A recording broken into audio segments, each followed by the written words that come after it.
नमस्कार मित्रांनो, राज सेतूमध्ये तुमचं स्वागत आहे. तर मित्रांनो, तुम्ही प्रधानमंत्री आवास योजना म्हणजेच घरकुल योजनेसाठी 2025-26 मध्ये ऑनलाईन फॉर्म भरला असेल, तर तुमचं नाव घरकुलाच्या यादीमध्ये आलं आहे का की नाही, हे आज आपण मोबाईलवरून चेक करणार आहोत. त्यासाठी तुम्हाला कुठेही जाण्याची गरज नाही आणि फक्त तुमचंच नाही, तर तुमच्या घरातील किंवा गावातील कोणाचंही नाव तुम्ही चेक करू शकता. म्हणून ज्याने घरकुलासाठी अर्ज केला होता, त्याने हा व्हिडिओ शेवटपर्यंत नक्की बघा. चला तर मग व्हिडिओला सुरुवात करूया. सगळ्यात आधी तुमच्या मोबाईलमध्ये Google ओपन करा आणि Googleवर PMAYG असं सर्च करा. आता तुमच्यासमोर काही वेबसाईट दिसतील. त्यामधील सर्वात पहिली PMAYG ऑफिशियल वेबसाईट आहे. त्यावर क्लिक करा. मित्रांनो, तुम्हाला त्यानंतर एक पेज ओपन होईल. प्रधानमंत्री आवास योजना ग्रामीण त्याचं एक ऑफिशियल पेज ओपन झालेलं आहे. याच्यामध्ये तुम्ही बघू शकता खूप सारे ऑप्शन दिसत असतील. होम, आवासॉफ्ट, डॉक्युमेंट्स वगैरे. याच्यामध्ये सर्वात पहिले आवासॉफ्ट नावाचं ऑप्शन दिसत असेल. या आवासॉफ्ट नावावर क्लिक करा. त्याच्यानंतर तुम्ही बघू शकता त्याच्या खाली डाटा एंट्री आणि रिपोर्ट 3 ऑप्शन आहेत. याच्यामध्ये दुसरे ऑप्शन रिपोर्ट या नावावर क्लिक करा. त्याच्यानंतर एक आपल्याला पेज ओपन होईल. मित्रांनो, तुम्ही बघू शकता याच्यामध्ये खूप सारे ऑप्शन दिसत आहेत. याच्यामध्ये physical progress report, financial progress report, social progress report असे खूप सारे ऑप्शन दिसत असतील.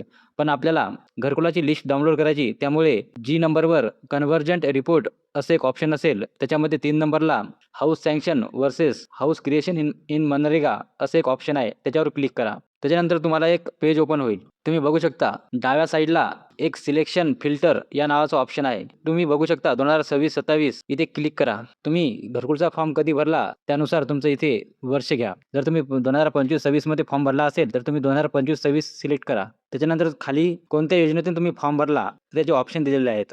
जसे की प्रधानमंत्री आवास योजना, किंवा जर तुम्ही रमाईमधून फॉर्म भरला असेल, रमाई आवास योजना फॉर SC या बटनावर क्लिक करा. तुम्ही मागच्या वर्षी प्रधानमंत्री आवास योजना ग्रामीण हा फॉर्म ऑनलाईन केलेला आहे, त्यामुळे तुम्ही इथे तुमचं नाव आहे की नाही ते चेक करू शकता. त्यामुळे प्रधानमंत्री आवास योजना ग्रामीण हा ऑप्शन सिलेक्ट करा. त्याच्यानंतर त्याच्या खाली ऑल स्टेट तुमचं जे राज्य आहे, म्हणजे आपलं राज्य महाराष्ट्र आहे, त्या महाराष्ट्र राज्यावर क्लिक करा. महाराष्ट्र क्लिक केल्यानंतर खाली एक ऑप्शन येईल, सिलेक्ट या बटनावर क्लिक करा.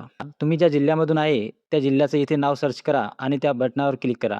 तुमच्या जिल्ह्याच्या नावावर क्लिक करा. त्याच्यानंतर तुम्हाला तालुका सिलेक्ट करावा लागेल. तुम्ही ज्या तालुक्यातून येता तो तालुका तुम्ही सिलेक्ट करा. त्याच्यानंतर तुम्ही ज्या गावामध्ये राहता ते गाव तुम्ही सिलेक्ट करा. इथे सर्व गावाची लिस्ट येईल. तुमचं जे गाव आहे ते तुम्ही सिलेक्ट करा आणि क्लिक करा. त्याच्यानंतर बघू शकता उजव्या हाताला तुमच्या गावामधून मंजूर झालेल्या घरकुल लाभार्थ्यांची लिस्ट येईल. तुमचं जे पण गाव असेल त्या गावामधली तुम्हाला लिस्ट अशी डाउनलोड करू शकता. या लिस्टमध्ये सर्वप्रथम सिरियल नंबर, त्याच्यानंतर रजिस्ट्रेशन नंबर.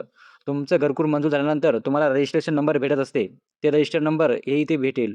त्याच्यानंतर जॉब कार्ड नंबर आणि वर्क कोड हा सर्वात महत्त्वाचा आहे. डाउनलोड करण्यासाठी इथे डाउनलोड PDF या ऑप्शनवर क्लिक करा आणि PDF डाउनलोड करून घ्या. तर मित्रांनो, अशा पद्धतीने तुम्ही तुमच्या घरकुलाच्या यादीमध्ये तुमचं नाव आहे का हे मोबाईलवरूनच चेक करू शकता. तुमच्या गावातील कोणाचंही नाव अशा पद्धतीने पाहता येईल. म्हणून ज्यांनी घरकुलासाठी ऑनलाईन फॉर्म भरला होता त्यांनी एकदा नक्की चेक करून बघा. आणि अशाच घरकुल सरकारी योजनांची माहिती मिळवण्यासाठी राज सेतू चॅनलला सबस्क्राईब करून ठेवा. व्हिडिओ आवडला असेल तर लाईक करा आणि गरजू व्यक्तीपर्यंत हा व्हिडिओ नक्की शेअर करा.